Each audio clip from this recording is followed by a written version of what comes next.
A lot of us have given up on life because sometimes the challenges and the storms life throws at us seems to get us down and we do not know what to do. Ghanaian ace journalist and media personality Nana Yaa Brefo has been sharing a story. She says that she's been divorced before, she's lost her marriage before, yes, she's lost her womb before, and then she's gone through a series of problems which could have let her down, but then she stood up and then she's able to be on her feet right now. I don't know what you are going through. Watch this video. When we come back, there are other videos to inspire and to encourage you not to give up as well. Ya worry pain. I worry jai. Asan worry biom. It's not something new. Sa hadwene. Ontena se me yemfa worry nkum. What's the sana from so bi anim. Ememo ni Jesu anu atran ho. Sa na tie. Enti na ene no. Yawo ama kwala free mu pen. And so enye foforo nti wa fa mu da enye news ane enna ofiri mu no yawo ema yeyi yawo de pen nti wo so yo bi a oni bi a enye wanwa tell be ha dwene kakra because it will have an effect on your relationships, on people you know, friends and stuff like that. But it's all about life and it's all about you. Nyame ma wonkwa na o ma wa hoden ma onim de any idea bibia no wen so nyame ya want to menyo enne ya be focus be bring. Okay, so in that video, she's just been talking about the fact that she's lost her marriage before, she's lost her womb before, and then she can't give birth anymore. But then let us listen to a detailed explanation as to how she lost her womb the very first time. She says that it was due to negligence. Nana Yaa Brefo spoke some months back in a detailed interview and a detailed conversation with Captain Smart as to how she lost everything. I'm talking about her womb. We'll go take that video, but before that, let me say a very big thank you to Dr. Amuzu. Dr. Amuzu said, Brian, swear, yes, numbers are on the screen. All you have to do is just call Dr. Amuzu. We'll find that solution to your pennies problem. Let's go watch this video. When we come back, we'll talk about LGBTQI. I've been crying since because I have a similar situation. Hey, one kasa. Yeah. As I said here, like, it's quite emotional for me when I'm talking about it. Until I don't really talk about it because me not say I say me no me no ya ipe. Me can't say I'm chese me yoba. It said the dia dance here chese me yoba ni awodi a oba benye be one. I don't have one. You don't what? I had one for 13 years. You don't have what? Because of the same negligence I come at. You don't have what? I don't have a womb. Because same hospital. I don't have one. Oh, my sister is crying. So I don't talk about it. Like very difficult. She'll be out. Now you only have to tell the person so. And I almost died. Jerry Y knows the story. I almost died. Do baby, mommy had to tell me, say, yeah, Shekofi. Because from here to this place, now a semi-call hospital, now it calls Samikra. It will take me about 30 to an hour before I can sit in a taxi. Oh. Because of a surgery. Just because of our issues, a woman has to give birth. And through that process of giving birth, you will lose your life. And I lost that baby because of this same negligence. I stayed in the hospital because some and then I had to be taken care of. I didn't want my child to be taken to Kolebu. And the doctor said, "Na me show." It's your pie, so I say at least what you should do as a nurse is to monitor the person during that period because one person will accept to say, "Obeshe nipan, unyan operations is here." So every morning, the least you could do is to check whether the water is the same because I'm not a medical expert. If there's a change, I won't see with my naked eye until that water turned green, deep green, that I told one that as a ministry nurse, immediately the nurse, school PB, nako check it.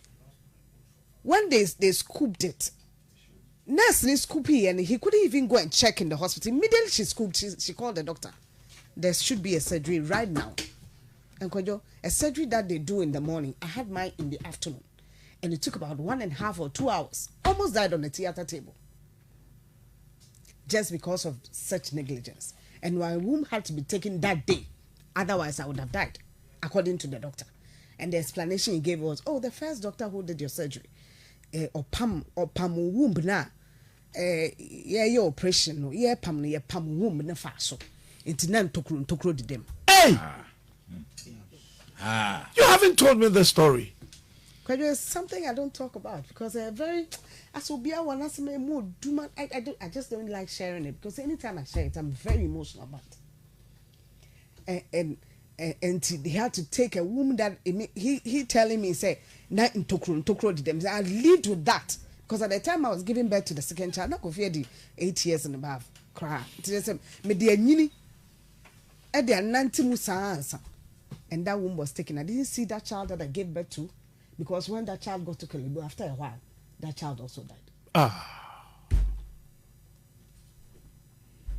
So if I have to give birth now, it has to go through another means, which I lived with. This is what men go through. And easy kwado.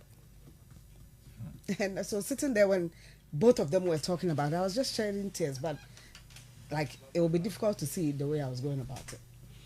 Because it was so personal to me, so personal, that it's not just rich. Private hospitals, they see and doctors caution with some of these things and they go scot-free. Yeah. You find your issue be only hana young say and a person who is a comedian as well, like I saw here Sideway be near woo hospital be. Ghana. That same hospital is where I went to. That same hospital. And I will see you. Thank God for your life. And for a long time, my colleagues who me are there, they couldn't. I said, no, Musro, but they couldn't tell me. I almost lost my life. It's not been easy. And I managed my life because you don't have any other alternative. The harm has already been caused. And as a woman, when you don't have that, uni wumba. Me no yepe. Very difficult to even find somebody who says, "Oh, me fausa, yentrasa, neshi, one word neshi." Now, so I want worry now, so bomb pie because then my husband didn't want anybody to know about it. Now I say bomb pie man, no from say me so for my messy running mom pie. She didn't know that actually sitting there and living with a man, living in the same room, we are both men because I cannot give birth. And she didn't have any idea. And she was just wasting her prayers, just praying. So, but not Dr. B. All right, so you heard all from Nana Yaa Brefo talking, and then even in that video, she was tearing up because it is quite a challenging situation. I wish not that for anybody, for a woman to lose her womb is quite something else. And then let's talk about lesbians, gays, let's talk about homosexuals, let's talk about queers, let's talk about intersex, and then transgenders, of course. The conversation on social media this few days has been as to whether the government of Ghana is going to allow for gays and lesbians to have a space in which they can operate in Ghana. Just recently, they launched their new office, Akwabenya. And then let me also inform you that that office has been shut down as I speak to you. Their office in Kwabenya has been shut down. But Ghanaian age journalist Ignatius, formerly of Metro TV, has been talking, sharing his experience with Ghanaians, why he left the country because he wasn't accepted for a sexual orientation or a sexual, how do you call it? Basically sexual orientation. Some of us wanted straight, what he has, and then you do not understand why people would go into that. But then at the end of the day, it's not for you and I to judge. Let's go listen to Ignatius. When you come back, we'll wrap up. I denied the fact that I was gay. And I did that because of the fear of losing my career. You know, at the time, I practiced broadcast journalism in Ghana for a number of years, and being on TV and being outed brought a lot of pain to my life. One that you would have to live within the members of my body to understand. So much so that it got to a point I returned to Ghana from studying in the UK, looking for a job at the media houses that I wanted to work with in Ghana, and nobody was ready to give me a job. And that's just because of the stigma that surrounds my community. So this is going to be the very first time that I'm using your medium to say that not only am I an activist for the rights of Africa's sexual minorities, what you will call the LGBTQI community, but I am gay. It is a truth that I've accepted, and it is a truth that I live by. And so just to answer your question, because I was outed as a gay person, and obviously I denied it because I was afraid of losing my job. I was working at an incredible television station in Accra, and also for the fear of what would happen to me personally. I can share stories about people that have been attacked just because they seem to be a particular way, and I didn't want that to happen to me. So I would also want to use your medium to say and apologize to the people that my community that I've let down over the years simply because I didn't have the courage to own my truth and live it as somebody who was, in the media. All right, so that is it from Ignatius, and then he's been talking about a whole lot of things. But at the end of the day, there's a journalist who has come out. Do we have a lot of prominent and then influential people in this country who are practicing same-sex marriage and all of that, who are oriented towards this kind of thing? Maybe there's a time most of them are going to come out and voice their frustrations and then the challenges they go through with their sexual